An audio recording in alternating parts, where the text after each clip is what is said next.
A D N. It's Headphones Neil!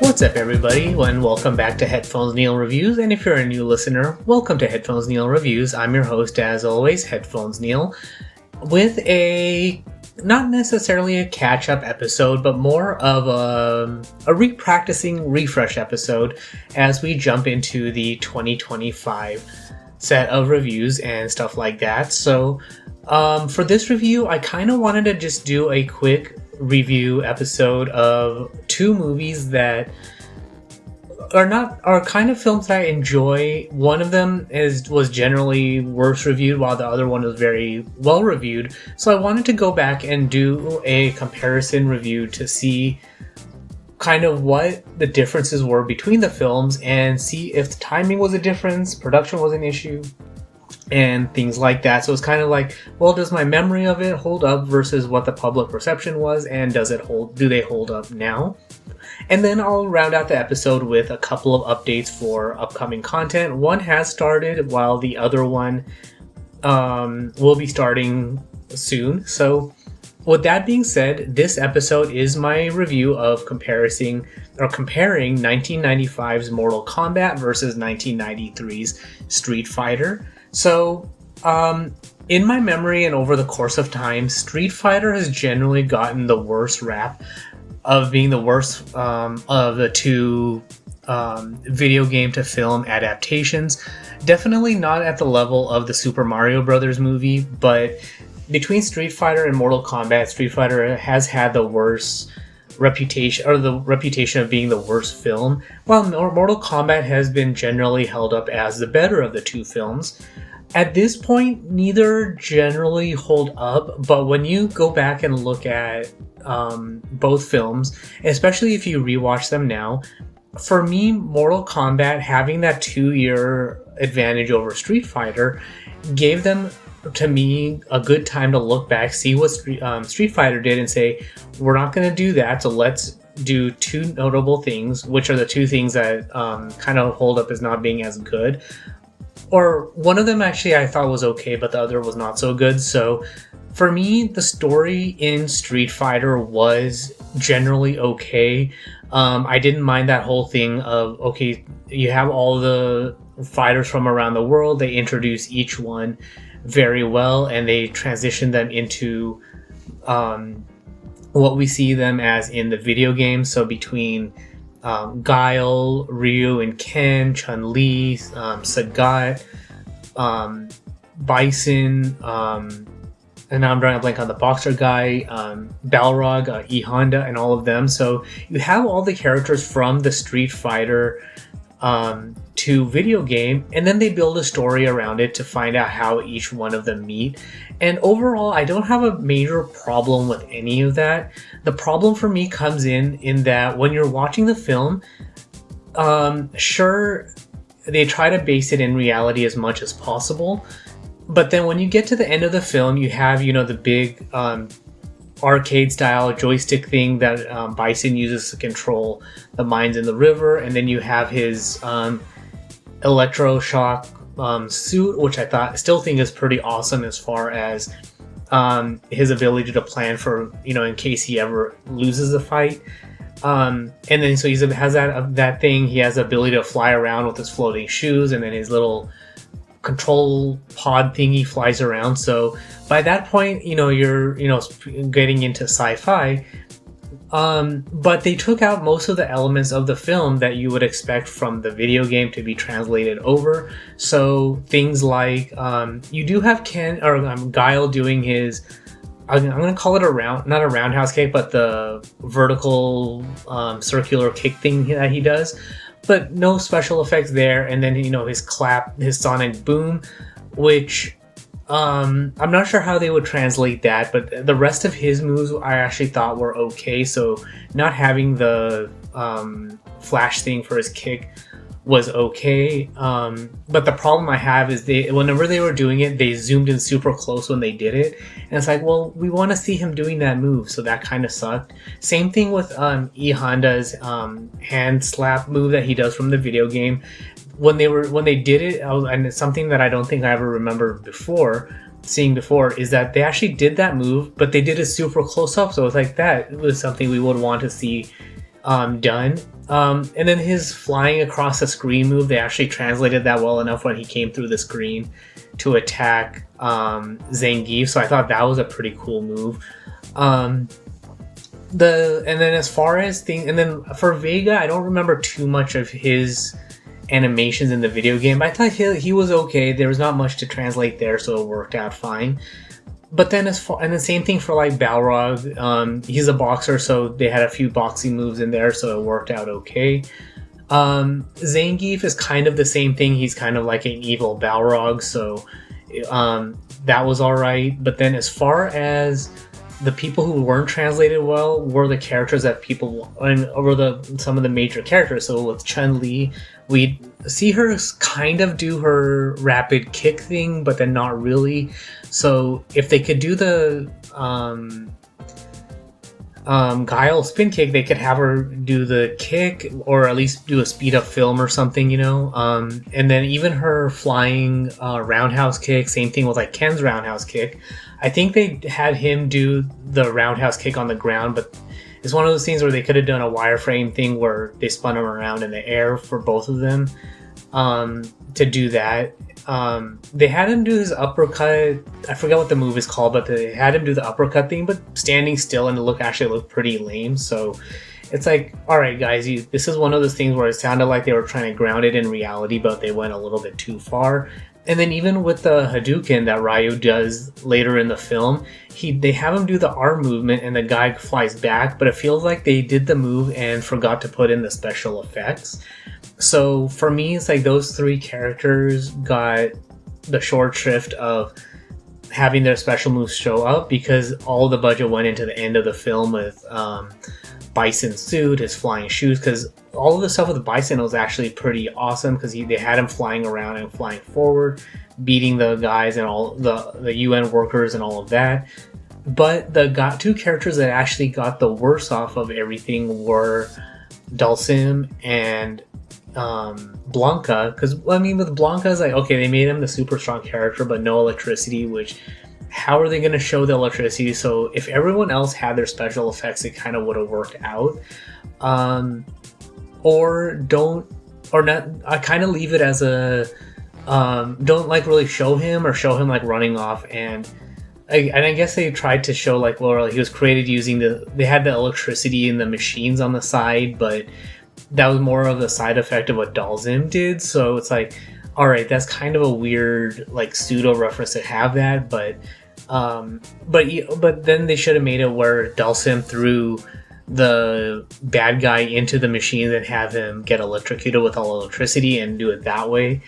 But so they kind of like, much like all the other characters, Blanca wasn't fully hashed out, or they didn't execute it well.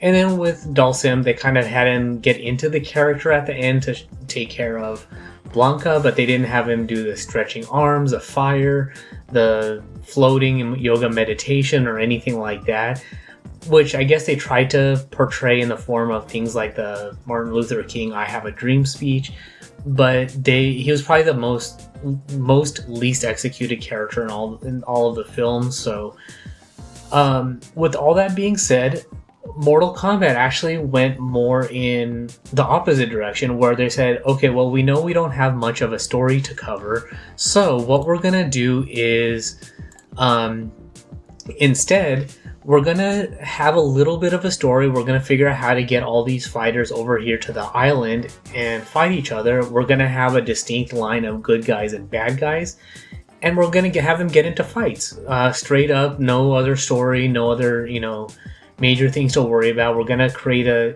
broad, overarching stories. Loop in the major elements like Outworld and the Mortal Kombat tournament. Each of the characters' moves.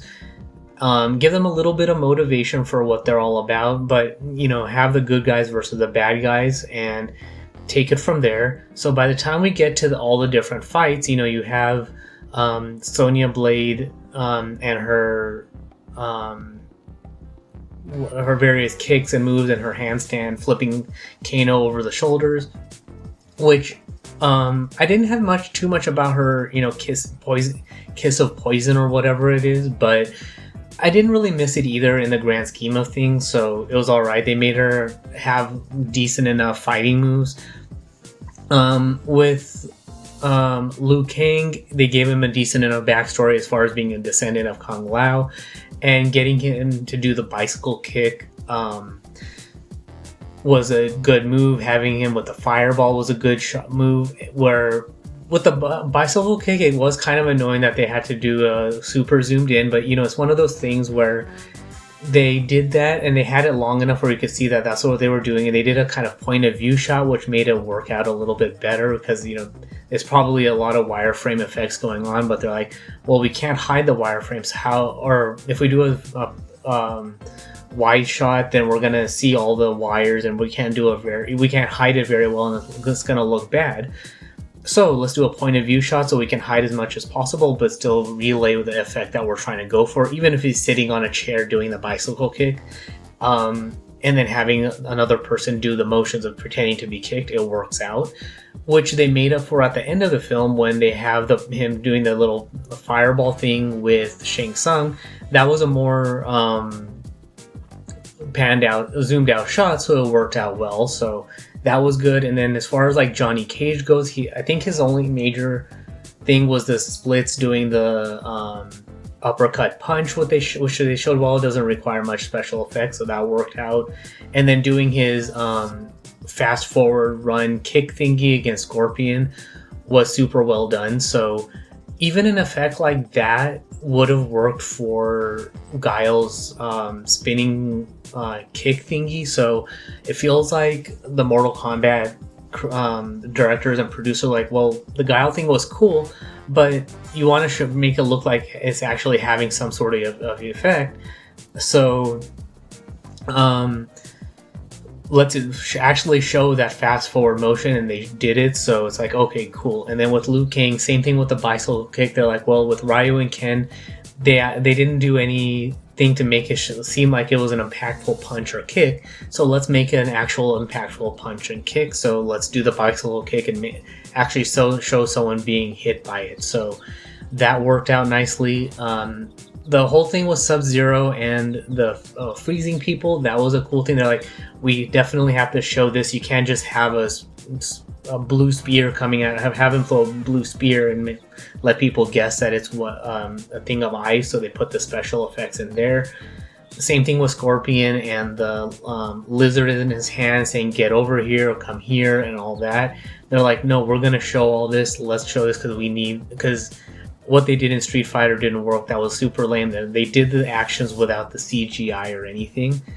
And then with Goro, for a while his suit I didn't really like his suit. It looked kind of stupid, dumb, and plasticky. But on this viewing, I actually thought it was okay once they started adding the sweat and a little bit more movement to it.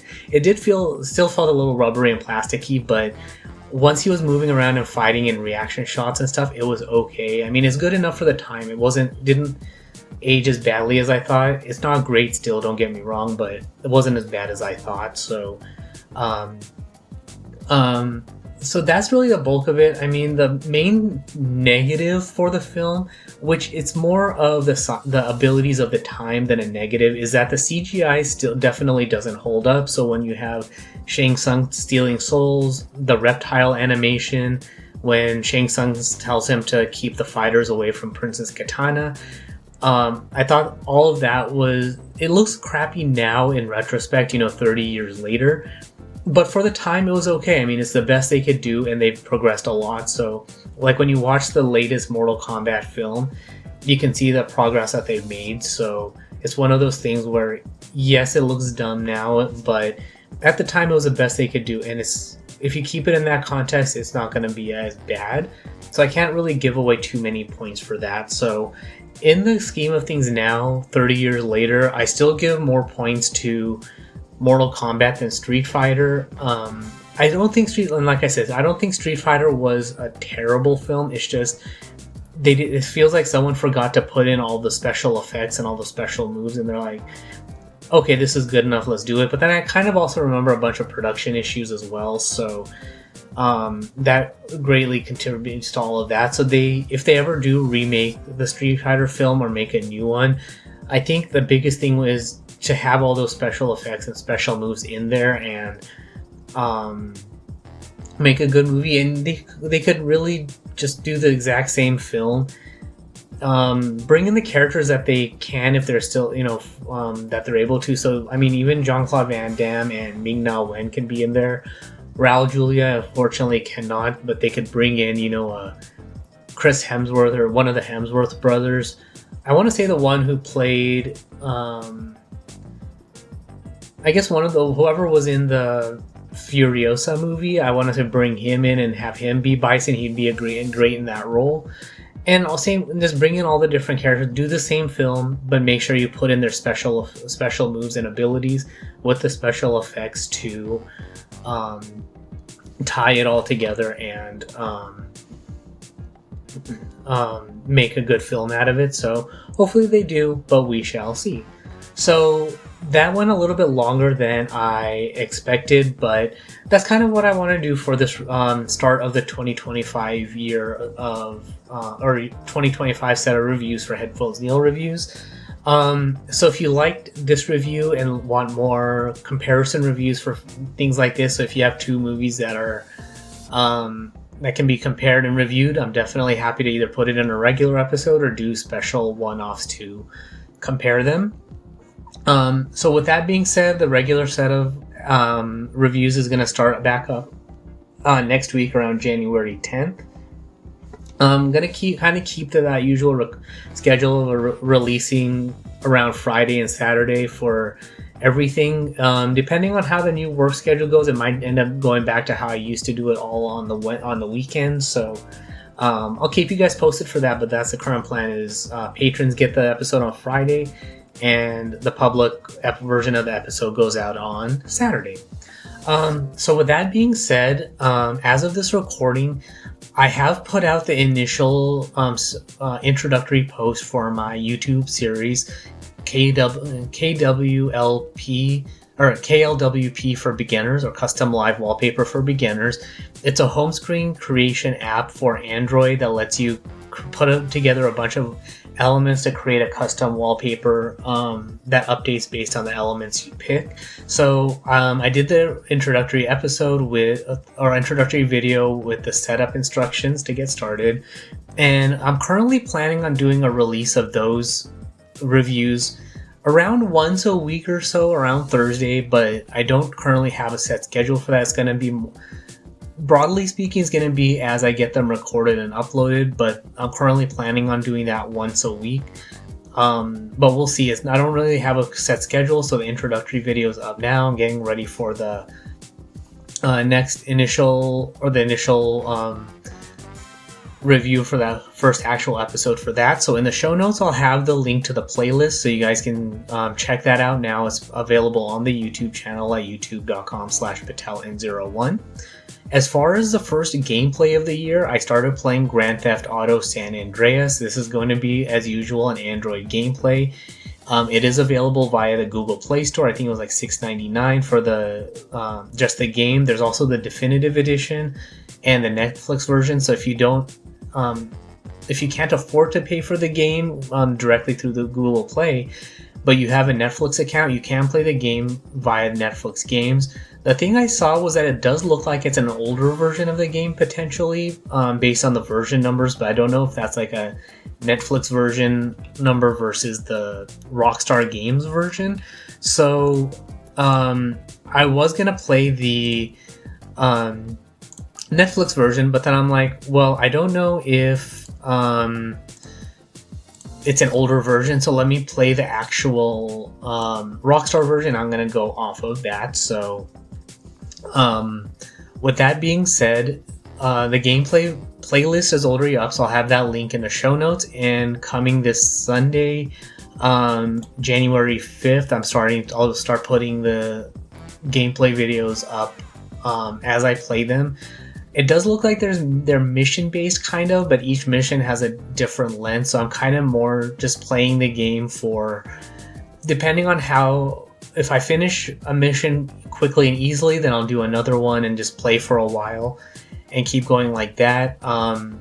And just do what I can. So it's not necessarily going to be mission by mission, more like, well, I have time to play for half an hour or an hour or so right now, so I'm going to play as much as I can for that hour. So whether I finish one mission or 5 or whatever I get done in each gameplay, that's what I'm going to do. And then I'm also going to keep doing, like I've been doing, is a YouTube Shorts version of the video. So just a quick 1 to 3 minute preview of that gameplay. And I say 3 minutes because I'm supposed to have access to it, but I'm not sure yet. So once that's available, I'll probably start doing that as well. But so whatever option is available for the YouTube Shorts, I'm going to put that length of preview up for each gameplay. So it'll be the full video along with the YouTube Short preview. So that is all for this particular episode. So if you have any questions, comments, feedback, or anything like that, all the social media sites that I'm on are linked on the website at headphonesneil.reviews. The YouTube channel, as I mentioned, is youtube.com/pateln01 for gameplay videos, YouTube podcasts, the KLWP playlist and videos that I'm going to be putting up, and all of that good stuff. And so with that is actually all for this particular episode. Thanks for tuning in. So welcome to the new subscribers. Thank you for returning for the existing subscribers. And I look forward to another year of great reviews and episodes. So, and a quick side note is that one of the things I didn't get a chance to work on was the website redesign. So that is still something I'm planning on working on for this year. So when I get a chance, look out for the new website. That is one of my goals. And then at the moment, the next gameplay after Grand Theft Auto will be my annual playthrough of Knights of the Old Republic. So I'm working on the fan fiction story playthrough version for that as well. So as I mentioned before, thanks for tuning in and welcome back to another year of reviews. And until next time.